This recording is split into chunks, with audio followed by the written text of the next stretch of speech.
কিছু মানুষ ভালোবাসতে জানে কিন্তু মূল্য দিতে জানে না, ভুল করতে পারে কিন্তু ক্ষমা চাইতে পারে না, কারণ তাদের শিক্ষা আছে কিন্তু বিবেক নেই।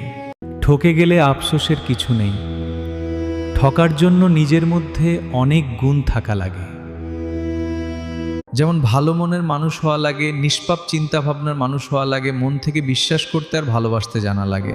আর ঠকানোর জন্য তো অমানুষ হওয়াটাই যথেষ্ট।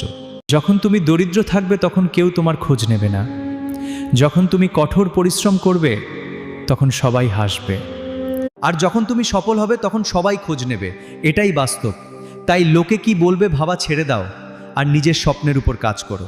অন্ধ লোক যদি হঠাৎ চোখে দেখতে পায় তখন সে সর্বপ্রথম হাতের লাঠিটাকে ফেলে দেয়, অথচ এই লাঠিটাই তার দুঃসময়ের সঙ্গী ছিল।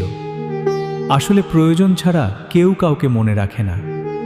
দুধ, দই, ঘি